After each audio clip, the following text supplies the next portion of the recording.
सभी बच्चों को गुड मॉर्निंग। आप सभी का स्वागत है हमारे यूट्यूब चैनल सुधांशु अकेडमी पर। आज हम लोग सीखने वाले हैं क्लास 10th का मैथ्स एक्सरसाइज 1.1। एक्सरसाइज 1.1 में आज हम लोग सीखेंगे question number 2, question number 3, question number 4। ये वीडियो आप लोगों को रिकॉर्डेड मिल रहा है, वजह यह है थोड़ा नेटवर्क इशू है। कल नेटवर्क ठीक हो जाएगी दोपहर तक, उनके बाद रेगुलर हम आप लोगों से लाइव जुड़ेंगे, है ना। बस आज तक दिक्कत है, आज के बाद फिर सही हो जाएगा। चलिए फटाफट क्लास शुरू करें। क्वेश्चन नंबर 2 क्या कहती है, आप सभी को एक बार रीड करेंगे। जितने भी बच्चे हैं सामने किताब खोल कर रखें, और यहाँ पे हम क्वेश्चन बोलेंगे तो आप क्वेश्चन नंबर पढ़ेंगे उसको। किताब आप सभी के पास, जिसके पास किताब नहीं है किताब खरीद कर रख लेंगे, है ना। अब मजाक नहीं करना है, सबके पास अपना मैथ होना चाहिए पर्सनल। ठीक, चलिए। क्वेश्चन नंबर 2 क्या कहता है कि दर्शाइए कि कोई भी धनात्मक विषम पूर्णांक, क्या बोला बाबू, धनात्मक है यानी कि पॉजिटिव, और ये क्या है, ऑड नंबर है। क्या हुआ वो, ऑड नंबर, ऑड नंबर है, ऑड नंबर। हिंदी में इसको बोलते हैं विषम पूर्णांक। जैसे विषम क्या होगा, 1, 3, 5, 7, 9, ये क्या होगा बाबू, विषम होगा, है ना। क्या कहता है कि कोई भी विषम पूर्णांक, कोई भी विषम पूर्णांक 6q+a के रूप में, या 6q+3 के रूप में, या 6q+5 के रूप में होता है या नहीं है। क्वेश्चन को सॉल्व करें उससे पहले आपको समझना है कि आखिर ये क्वेश्चन हमें कह क्या रहा है, हमसे पूछ क्या रहा है। जैसे यूक्लिड विभाजन आप क्या जानते हो कि a बराबर होता है b into q plus r होता है, ये होता है ना बाबू जी। तो ये जो है कोई विषम पूर्णांक, ये कोई क्या है बच्चा, विषम पूर्णांक, एक धनात्मक पूर्णांक। अब ध्यान से देखो कि 6q+a, आपको ये वाला स्ट्रक्चर दिख रहा है ना। हमसे सवाल ये कह रहा है, सवाल ये पूछ रहा है कि कोई भी एक ऐसी संख्या, ये क्या है बच्चा, ये भाज्य होता है, ये क्या होता है, भाज्य होता है। कहता है क्या है कि अगर इस रूप में हम किसी संख्या को लिखते हैं, क्या उसका अस्तित्व होगा या नहीं होगा, उसका अस्तित्व होगा या नहीं होगा। यानी कि इनका कैलकुलेशन करने के बाद हमें जो मान प्राप्त होगा वह एक ऑड नंबर प्राप्त होना चाहिए। कैसा होना चाहिए, ऑड नंबर प्राप्त होना चाहिए। देखो 6 जो होता है बाबू एक इवन नंबर होता है, सम संख्या होता है ना। और 6 एक ऐसा नंबर है, जैसे 6 में अगर हम 1 से गुना करें, एक विषम संख्या है, तभी ये सम ही आता है। 6 में अगर हम 3 से गुना करें, यह भी ये क्या है, विषम संख्या है, तभी ये सम ही आता है, इवन ही आता है। तो मेरे पास एक समस्या आ गया कि हम जब भी 6 से कुछ गुना कर रहे हैं, हर बार मेरा क्या आ रहा है, सम आ रहा है। विषम से गुना करें तब भी क्या आ रहा है, सम ही आ रहा है। तो इसलिए हमसे ये पूछा गया है कि अगर आप इस फॉर्मूले पे कोई मान बैठाते हैं, है ना, इसके ढांचे पे कोई मान बैठाते हैं, तो क्या वह एक ऑड नंबर आएगा या नहीं आएगा। ये चीज हमें क्या करना है, उसको प्रमाणित करना है, प्रूव करके हमें क्या करना है, दिखाना है।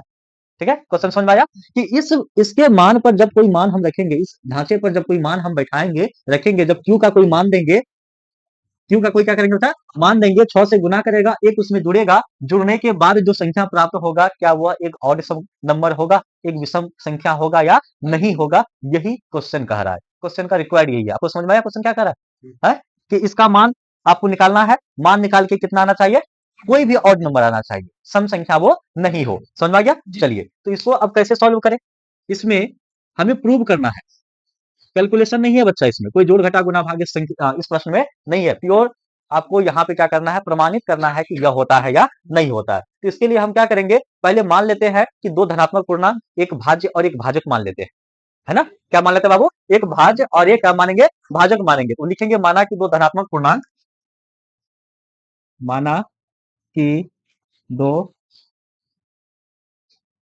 धनात्मक पूर्णांक ए और बी के लिए, ए और बी के लिए यूक्लिड विभाजन प्रेमिका का हम क्या करेंगे बच्चा, प्रयोग करेंगे। ए और बी के लिए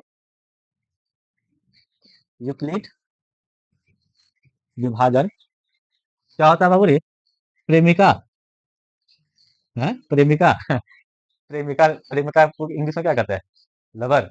प्रेमिका नहीं लिखा है, प्रेमिका लिखा हुआ है ना। थोड़ा सा तो बोलने में प्रोनाउंस लगता है कि लवर के जैसा लगता है, नहीं, अजीब अजीब नाम है। यूक्लिड विभाजन प्रेमिका से देखो हमने क्या किया बाबू, ए को माना है भाज्य, ए को क्या माना है, भाज्य, और बी को माना है भाजक।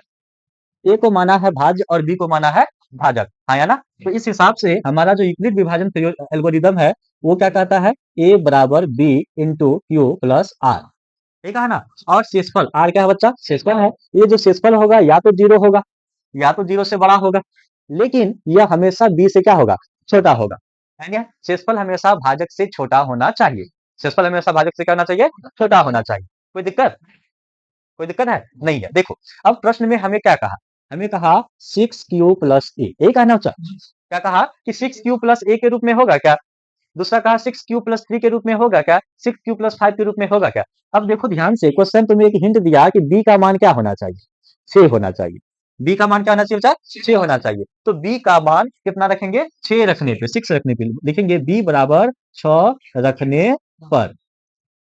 निश्चित होकर बैठिए, बारीकी से आपको सिखाएंगे धीरे धीरे, एक भी चीज आपके दिमाग से नहीं छूटेगा, है ना। जब तक आप सेटिस्फाइड नहीं हो जाते हैं तब तक हम इसको बताते रहेंगे और कोशिश करेंगे कि एक बार में आप क्या हो जाए, सेटिस्फाइड हो जाए, है ना। चलिए, ऐसा आज तक हुआ नहीं कि बहुत बार आपको बताना पड़े। तो बी का मान हम क्या रख लेंगे, 6 रख लेंगे। कहां से रख लेंगे, तो हमें क्वेश्चन बताएगा ये किसके रूप में है, बी क्यू प्लस आर के रूप में, बी क्यू प्लस आर के रूप में, आपको दिख रहा है यहाँ पे। तो बी का मान आपको क्वेश्चन हिंट कर रहा है, तो वहां से बी का मान उठा लो। बी का मान कितना रखोगे, 100 पे रखोगे। अब इसका मान इस पे अगर हम बैठाते हैं, किस पे बाबू, इस वाले एल्गोरिदम पे अगर हम बैठाते हैं तो ये क्या होगा, ए बराबर 6 गुना क्यू प्लस आर होगा। ए गुना 6q प्लस क्या होगा, आर होगा। अब एक बात ध्यान से देखो बाबू लोग, ये जो हमारा 6 क्या है, भाजक है, 6 क्या है, भाजक है। और एल्गोरिदम ये कहता है कि शेषफल हमेशा भाजक से छोटा होगा। शेषफल हमेशा भाजक से क्या होगा बाबू, छोटा होगा। तो अगर भाजक ही 6 है तो शेषफल कितना होना चाहिए, 1 2 3 4 और 5, क्या 6 होगा। उसका अधिकतम कहां तक जाएगा, 5 तक जाएगा। यानी कि हमारा जो आर होगा वो क्या होगा, या तो 0 होगा, या तो 1 होगा, या तो 2 होगा, 3 होगा, 4 होगा, 5 होगा, अंत तक यहाँ तक जा सकता है। इससे आगे शेषफल हमारा नहीं जाएगा। क्यों, क्योंकि भाजक ही हमारा कितना है, 6 है। देखिए हम आपको समझाने के लिए सब लिखते हैं, ये सब लिख के आप ऐसे नहीं लिखेंगे, आप सिर्फ जो क्वेश्चन है उसको लिखेंगे, नहीं तो बच्चा कॉपी पेस्ट कर देता है। जो ऐसे हम घेरा मारेंगे वो भी घेर देता है, तो वो सब आपको नहीं करना है, ये सब नहीं लिखना है ना। जब आपको हम समझाने के लिए बोलते हैं ये भाजक है, ये भाज्य है, तो आपको समझना है, इसको आपको नोट नहीं करना है, ठीक है। चलो, हमारा भाजक अगर 6 है तो हमारा शेषफल कितना आएगा, 0 से लेके 5 तक आएगा। इससे क्या ज्यादा जा सकता है, नहीं जा सकता है, जाएगा क्या, नहीं। अब हम क्या करेंगे कि आर का मान जो है इस पे रख के देखेंगे, आर के जगह पे सभी का मान बारी बारी करके रखे, हमको क्या करना है, देखना है। तो लिखेंगे आर का मान रखने पर, आर का मान रखने पर। तो आर का मान पहला क्या है बाबू, 0। आर का मान पहला क्या है, 0। तो ए बराबर होगा 6q प्लस का 0, आर का मान रखे। तो इसका आप बताओ, 6q में 0 जोड़ेंगे तो क्या आ जाएगा, सर छोड़ दिया था, फिर से एक बार आपको समझा रहे हैं। हर बार क्या करेंगे, अब इस पे आर का मान हमको बारी बारी से क्या करना है, बैठाना है। जैसे पहला मान क्या है, 0, तो 0 बैठाएंगे। फिर दूसरा मान क्या है, 1, फिर 2 3 4 और 5 तक।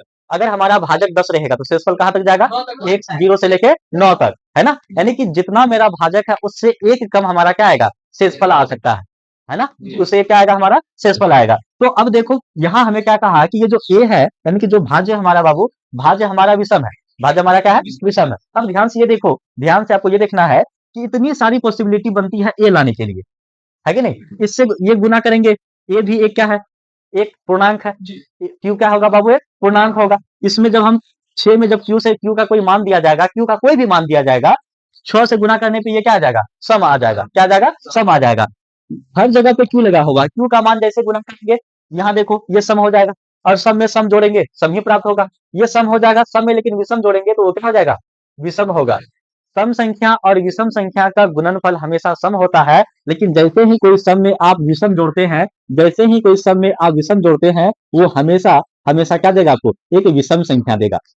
क्या देगा बच्चा, एक विषम संख्या देगा। यानी कि विषम संख्या और सम संख्या का गुना हमेशा सम प्राप्त होता है, लेकिन सम और विषम का जोड़ हमेशा क्या प्राप्त होगा, विषम प्राप्त होगा। तो इसके हिसाब से ये वाला संख्या यहाँ पे हमें सम प्राप्त होगा, ये विषम प्राप्त होगा, ये सम प्राप्त होगा, ये विषम होगा, ये सम होगा, और यहाँ पे क्या होगा, विषम होगा। तो हमें ये कहा कि ए क्या है बच्चा, एक विषम पूर्णांक है। ए एक विषम पूर्णांक है, ए क्या है, एक विषम पूर्णांक है या ना। तो उस हिसाब से हम देखेंगे कि अगर ए एक विषम पूर्णांक है तो हम इसको इस रूप में, इस रूप में और इस रूप में बहुत आसानी से लिख सकते हैं। क्योंकि हम, अगर हमारा ये वाला एल्गोरिदम सेट हो रहा है, ध्यान से समझना बाबू, कि अगर भाजक हमारा 6 है और शेषफल हमारा 0 से 5 तक आता है, तो इसको हम यहां से लेके यहां तक लिख सकते हैं। समझ में आया? यहाँ से लेके यहाँ तक लिख सकते हैं। इसमें हमें तीन ही चीज मांगा है, एक ये मांगा और दूसरा ये मांगा, तीसरा ये मांगा, बिल्कुल लिख सकते हैं। ये भी तो हमारा इस एल्गोरिदम में सेट हो रहा है कि नहीं हो रहा? तो हम लिख देंगे यहाँ पे a बराबर 6q प्लस a या 6q प्लस 3 या 6q प्लस 5 के रूप में हम इसको क्या कर सकते हैं, लिख सकते हैं। यहाँ पे आपको नीचे लिख देना है ना। हम किसी भी धनात्मक पूर्णांक को 6q plus a, 6q plus 3, 6q plus 5 के रूप में व्यक्त कर सकते हैं, लिख सकते हैं। समझ में आ गया? कोई डाउट इसमें? आगे बढ़े, चलिए थोड़ा सा इसको आप लोग स्क्रीनशॉट ले लेंगे। ठीक, क्वेश्चन कहता है कि 26 जनवरी का परेड निकलने वाला है, मार्च समझते हो ना, लेफ्ट राइट जिसमें करता है। तो उसमें 616 कितना बच्चा, 616 सेना को शामिल किया। टोटल कितना सेना को शामिल किया? 616 सेना को क्या किया गया है, शामिल किया गया है। और ये डिसाइड किया गया है कि एक लाइन में अधिकतम जो सेना रहेगा वो रहेगा 32 सेना। एक लाइन में कितना सेना रहेगा? 32 सेना। टोटल सेना तुमको कितना दिया है? 616 सेना दिया है। कितना दिया बाबू, बोलिए? और एक पंक्ति में, एक कतार में कई सेना को सेट करना है? 32 सेना को हमें क्या करना है, सेट करना है। समझ में आ गया? प्रश्न मोटा मोटी तौर पे क्या कह रहा है कि हम आपको 616 सेना का टुकड़ी दिए हैं, आपको एक लाइन में 32 तो सेना लगाना है। तो तुम बताओ कि तुम कितना लाइन लगाओगे कि पूरा का पूरा हर लाइन में 32 सेना आ जाएगा। समझ आया? हर लाइन में कितना लगेगा? 32 सेना लगाना है। तो आपसे पूछा है बताओ टोटल लाइन की संख्या क्या होगी, टोटल लाइन की संख्या क्या होगी। तो इसको भी बच्चे हम विभाजन एल्गोरिदम के माध्यम से बनाएंगे। यूक्लिड विभाजन एल्गोरिदम का प्रयोग करके इसको भी क्या करना है, सॉल्व करना है। समझ में आ गया? चलिए, तो सबसे पहले हम मान लेते हैं कि हमें दो चीजें दी गई है, एक दिया है 616 और एक दिया है कितना, 32। तो जो बड़ी संख्या है उसको मान लेते हैं a। तो ये कितना हो जाएगा बच्चा? 616। और b किसको मान लेंगे? 32। b किसको मानेंगे बाबू, बारीकी से समझिए। ए मानेंगे हम 616 को और बी मानेंगे किसको, 32 को। अब लिखेंगे यूक्लिड विभाजन प्रेमिका से, बहुत अच्छा लगता बोले मेरे, यूक्लिड विभाजन प्रेमिका से, यूक्लिड विभाजन प्रेमिका से। तो जब भी आप इसको लिखो तो इसका जो एल्गोरिदम होता है उसको लिखिए। एल्गोरिदम क्या होता है बच्चा? ए बराबर b into q plus r. और जो आर होगा 0 होगा या 0 से बड़ा होगा, लेकिन हमेशा बी से क्या होगा, छोटा होगा। हर बार आपको ये एल्गोरिदम क्या करना है, लिखना है, लगाना नहीं है, क्या करना है, लिखना है। ठीक है, चलिए आगे बढ़े। यहाँ तक समझ आ रहा है ना? क्वेश्चन क्या कहा था? 616 सेना दिया गया है, 32 का पंक्ति सेट करना है। किसका पंक्ति सेट करना है? 32 का। एल्गोरिदम यहाँ पे है, मान दिया गया है। आप क्या करेंगे, मान बैठाइए। तो सबसे पहले बच्चा देखो, ए का मान कितना है, 616 और बी का मान कितना है, 32। हमें क्यों नहीं पता, गुना करके देख लो, है ना? क्या करो, गुना करके देख लो। तो हम इसमें कितना से गुना करेंगे, 19 से। 32 गुना 19 होता है 608। कितना होगा, 608। तो बचेगा कितना, 8 ही बचेगा। 8 हमारा शेषफल बचा।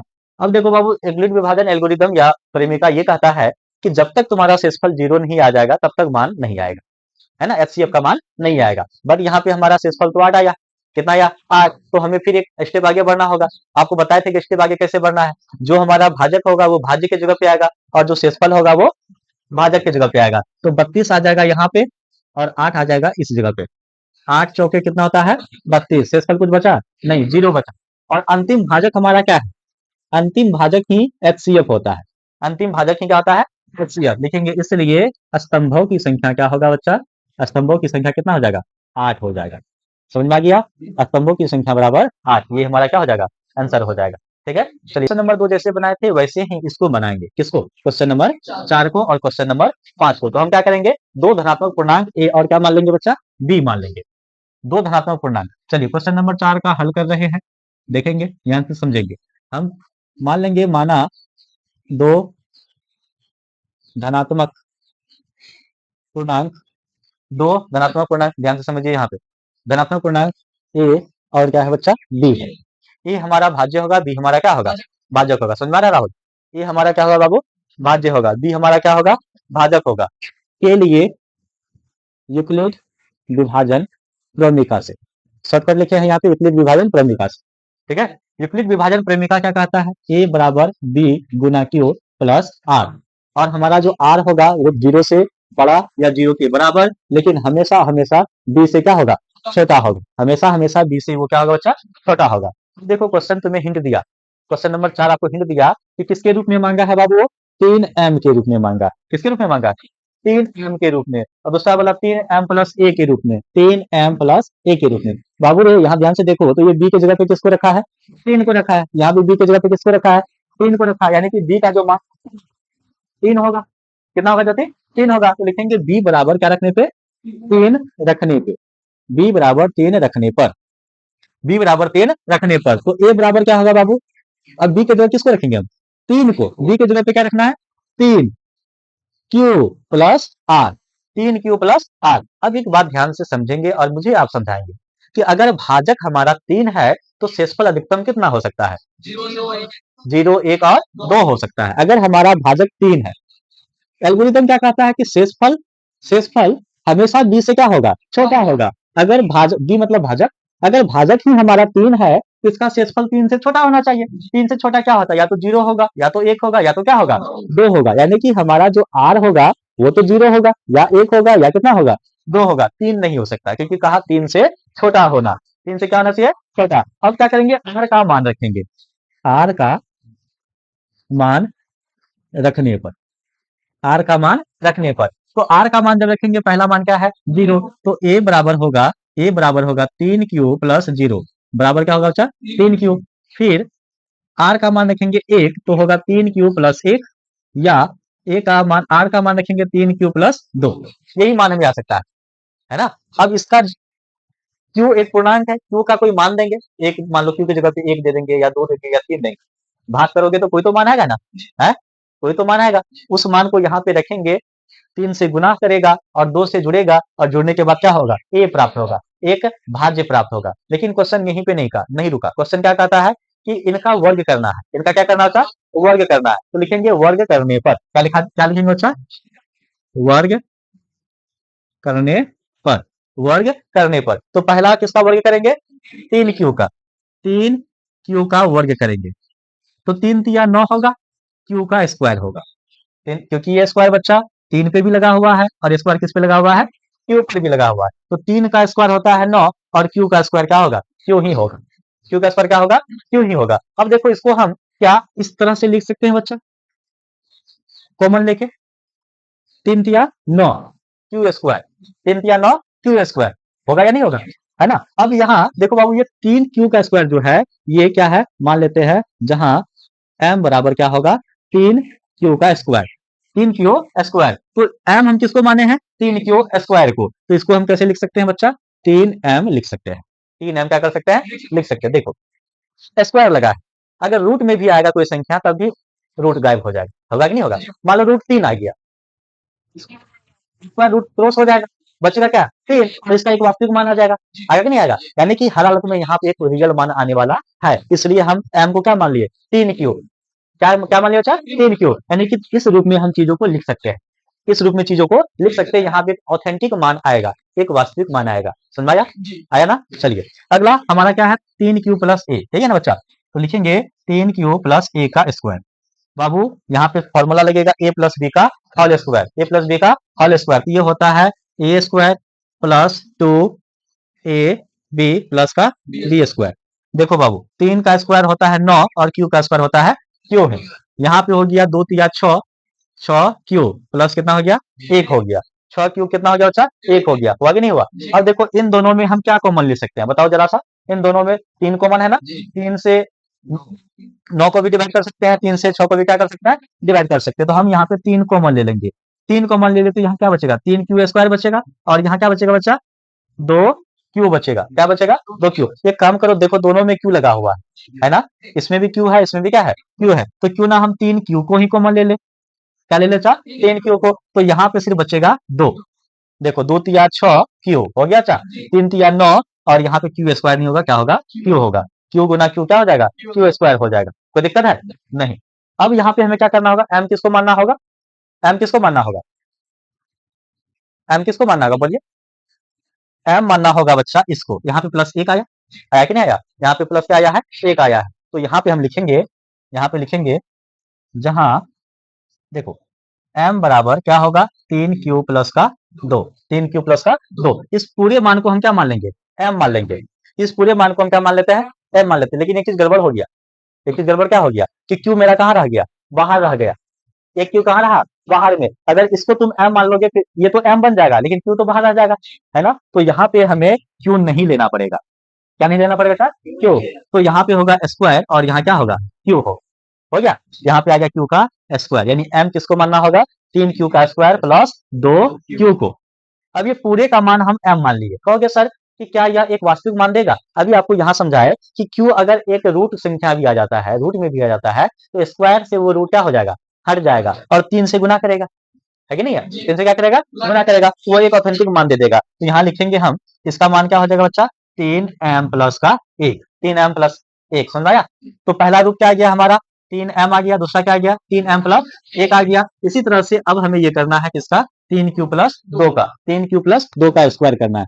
3q प्लस 2 का स्क्वायर क्या होगा बाबू? a प्लस b का होल स्क्वायर। तो लगाओ a square plus 2ab plus b square.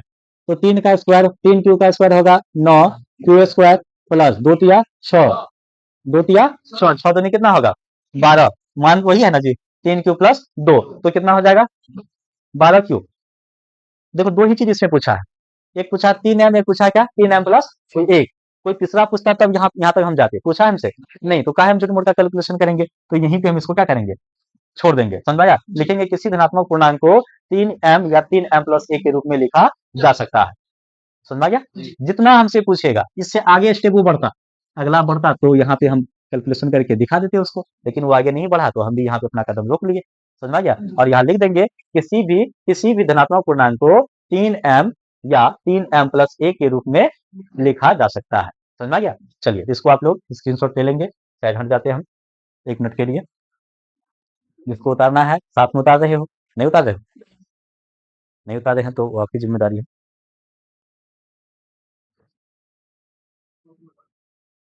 Same question है और क्वेश्चन नंबर 5 भी वही है, बस आपको क्या करना है? स्क्वायर की जगह क्या लगाना है? क्यूब लगाना है ना? तो लेकिन जो लिखेंगे हेडलाइन जो आएगा सेम वही होगा। क्या लिखेंगे? माना कोई धनात्मक पूर्णांक a और b के लिए यूक्लिड विभाजन प्रेमिका से दो धनात्मक पूर्णांक, दो धनात्मक पूर्णांक a और b के लिए, a और b के लिए a हमारा क्या होगा बाबू? भाज्य होगा, b हमारा क्या होगा? भाजक होगा। क्वेश्चन हिंट किया है तो मैं 9m, 9m plus 1, 9m plus 8, तो b की जगह पे कौन है? 9 है। b की जगह पे कौन है बच्चा? 9 है। लिखेंगे यूक्लिड विभाजन प्रेमिका से, यूक्लिड विभाजन प्रेमिका से। तो ये बाबू क्या होता है? एल्गोरिथम क्या कहता है? a बराबर q b q plus r, और आर जो है ये क्या होगा बाबू? 0 से बड़ा या 0 के बराबर, लेकिन बी से हमेशा क्या होगा? छोटा होगा। और क्वेश्चन हमें क्या कहता है? क्यूब। क्या बोला बच्चा? क्यूब बोला। क्या बोला बाबू? क्यूब बोला। तो बताओ यहाँ पे बी का मान क्या रखोगे तुम? बी का मान क्या रखोगे? तो इस प्रश्न में यहाँ पे क्यूब है, तो ध्यान से समझिएगा, हम बनाते जा रहे हैं, आप ध्यान से सिर्फ समझिएगा। हम क्या करते हैं? बी का मान 3 रखने पर, बी का मान कितना रखने पे? 3 रखने पे, तो हमारा जो एल्गोरिदम सेट होगा वो क्या होगा? 3q प्लस का r होगा। 3q प्लस का क्या होगा? अगर हमारा भाजक ही 3 है तो शेषफल हमारा क्या होगा? शेषफल हमारा या तो 0 होगा या 1 होगा या कितना होगा? 2 होगा। उससे ज्यादा होगा? नहीं होगा। अब आपको क्या करना है? बारी बारी से इस पे r का मान बैठाना है। तो जब r का मान बैठाओगे तो एक बार 0 यहाँ रखेंगे तो ये क्या होगा? 3q हो जाएगा, होगा ना? क्या होगा? 3q होगा। अब एक बार 1 देंगे तो ये हो जाएगा 3q प्लस का 1 हो जाएगा, है ना? अब फिर यहाँ क्या होगा? a बराबर लिखते चलो। अब जब 2 का मान देंगे तो ये हो जाएगा a बराबर 3q प्लस 2 हो जाएगा, है ना? यानी कि इस मान से एक भाज्य का मान प्राप्त हो सकता है, इस मान से एक भाज्य का मान क्या हो सकता है? हमें प्राप्त हो सकता है। लेकिन हमें यहाँ क्या कहा कि इसका घन करो। क्या करो बच्चा? घन करो। और घन करने पे देखो कि वह 9m प्लस 1, 9m प्लस 8 के रूप में वो आता है या नहीं आता है, ये चीज हमें देखना है। तो लिखेंगे घन करने पर, घन करने पर। तो पहला हमारा क्या है? 3q है, 3q का घन करेंगे, 3 तिया कितना होता है? अच्छा 3 का क्यूब करेंगे तो 27, क्या होगा बाबू? 27 होगा। और q का क्यू हो, क्यूब का क्या होगा? क्यूब आएगा। ठीक है बाबू? देखो अब इसको हमें 9m के रूप में लाना है, तो 9m के रूप में लाने के लिए हमें क्या करना होगा? हमें 9 कॉमन लेना होगा। क्या करना होगा? कॉमन लेना होगा। 9 तिया होता है 27, और यहाँ क्या करना होगा? क्यूब लाना होगा, है ना? अब इसको हम लिखेंगे 9m, क्या लिखेंगे बच्चा? 9m। कैसे लिखे? तो m की जगह पे हम किसको मान लिए? 3 क्यूब। यहाँ लिखेंगे m, जहां m बराबर 3 क्यूब, क्यू का क्यूब है ना? इसके मान की जगह क्या लिख देंगे? हम m लिख देंगे। क्या हो जाएगा? 9m हो जाएगा। पहला आ गया। अब दूसरा हम क्या लिखेंगे? किसका क्यूब करेंगे? 3 क्यूब प्लस a का whole cube, a plus b का whole cube, a cube plus b cube plus 3ab into, दो फॉर्मूला होता है इसका, एक तो नहीं, मुड़ी का चलाते हैं। a cube plus b cube plus 3ab into a plus b। Formula हम यहाँ पर लिख देते हैं, a cube plus b cube plus 3ab into a plus b। इस फॉर्मूले पे हमें क्या करना है? सेट करना है। समझ गए? इस फॉर्मूले पे सेट, फॉर्मूला लिख दिया, आप यहाँ से सेट कर सकते हैं। चलो, a क्या है बाबू? 3 क्यूब है। a क्या है? 3 क्यूब है। 3 का होल क्यूब। b की जगह पे कौन है? 1 है। 1 का होल क्यूब। 3 फॉर्मूला से आया है। a का मान कितना है? 3 क्यूब, और b का मान कितना है? 1 है। इंटू a का मान कितना है? 3 क्यूब, प्लस का b का मान कितना है? 1। लिख दिए बाबू। देखो, इसको करोगे तो ये आ जाएगा, यहाँ पे करके रखे हैं आप। कितना आता है? 3 का क्यूब कितना आता है? 27 क्यूब का क्यूब, प्लस यहाँ 1 आएगा, 3 तिया 9, 9 क्यूब, 9 क्यूब, यहाँ हो जाएगा 3 क्यूब प्लस का 1, यही होगा ना बाबू? अभी लिखेंगे 27 क्यूब का क्यूब। ठीक है बाबू? चलिए, प्लस का 1। अब यहाँ मल्टीप्लीकेशन करेंगे। देखो, यह इन दोनों से गुना करेगा, या इन दोनों से क्या करेगा? गुना करेगा। क्लास 9 में आप लोग सीखे हैं गुना करने के लिए। 9 तिया कितना होता है? 27 क्यूब होगा, क्यूब का स्क्वायर होगा बाबू। एक क्यूब यहाँ, एक क्यूब यहाँ। ठीक है? और यहाँ कितना हो जाएगा? एक, अरे 9 गुना 9 का क्यूब होगा। कोई दिक्कत है? नहीं है। अब हम क्या करेंगे? इसको घात के रूप में अरेंज करेंगे। बड़ी घात, छोटी घात, छोटी घात, फिर सबसे छोटी घात। सबसे बड़ा घात कितना है? 27। तो इसको आगे लिखेंगे 27 का क्यूब, इसके बाद स्क्वायर वाला लिखेंगे 27 का स्क्वायर, फिर छोटा घात 1 है, 9 का क्यूब, और अंत में जो हमारा अचर है उसको लिख देंगे 1।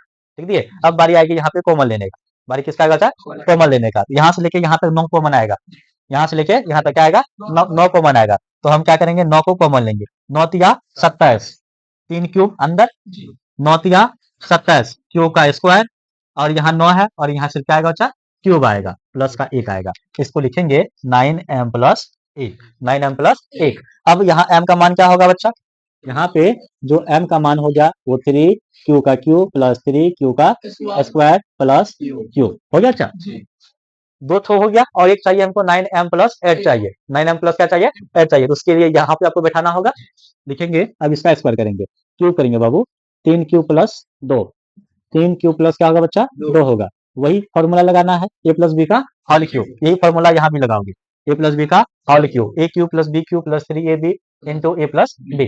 तो आप यहाँ बैठाते चलो, a का मान है 3 cube, b cube plus 3ab और 3a प्लस b हो गया बाबू। बाबू देखो रे, यहाँ कितना हो जाएगा? 27 का क्यूब होगा, और यहाँ कितना होगा? सॉरी, 2 का क्यूब होगा, 8 हो जाएगा। 2 का क्यूब कितना होता है? 8, 3 तिया 9, 9 दूनी 18, 18 का क्यूब। इसको रख दीजिए हॉल में ही। ठीक है? मल्टीप्लीकेशन कर देंगे। अब ये हो जाएगा 27 क्यूब प्लस 8। देखो 18 तिया कितना होता है? अच्छा, 54। 18 तिया 54 का क्यूब स्क्वायर, और 18 दूनी 36, 18 दूनी कितना होता है? 36 होता है। 36 का क्यूब होगा। 36 का क्या होगा? क्यूब होगा। देखो, सब के सब इसमें क्या आ जाएगा बच्चा? सब के सब क्या आएगा बताइए? अब यहाँ पे इसको अरेंज कीजिए घात के रूप में। सबसे बड़ा घात क्यूब वाला है, तो उसको आगे लिखेंगे। उसके बाद लिखेंगे 54 का क्यूब स्क्वायर प्लस 36 का क्यूब, प्लस क्या लिखेंगे? 8 लिखेंगे। किससे कॉमन आएगा? 9 से। यहाँ कितना बचेगा? 3। कितना बचेगा? 3 बचेगा। बचेगा क्यूब का क्यूब, प्लस 9 छक्का कितना होता है? 54 स्क्वायर, 6 9 54 होता है ना जी। और यहाँ 9 चौका 36, प्लस का 8 लिखेंगे 9m प्लस का 8। और जहां हमारा m बराबर क्या होगा? 3 क्यू का cube plus 6 Q square plus 4 का क्यूब। हो गया? सेट हो गया सब कुछ? है कोई दिक्कत नहीं? तो अब जो चीज हमें प्रमाणित करना था कर दिए, है ना? लिख देंगे किसी धनात्मक पूर्णांक को 9m या 9m प्लस 1 या 9m प्लस 8 के रूप में लिख सकते हैं, और लिख के लिख दीजिएगा नीचे प्रूफ। चलिए, हम हट जाते हैं 1 मिनट के लिए, आप लोग इसको स्क्रीनशॉट ले लेंगे। ठीक, चलिए फिर मिलते हैं आप लोगों से कल। और थोड़ा सा नेटवर्क प्रॉब्लम है, कल सुबह क्लास आपकी होगी, रिकॉर्डेड आपको मिलेगा, और कल शाम में हम आप लोगों से लाइव जुड़ेंगे। ठीक है? चलिए मिलते हैं कल, तब तक के लिए टाटा बाय बाय।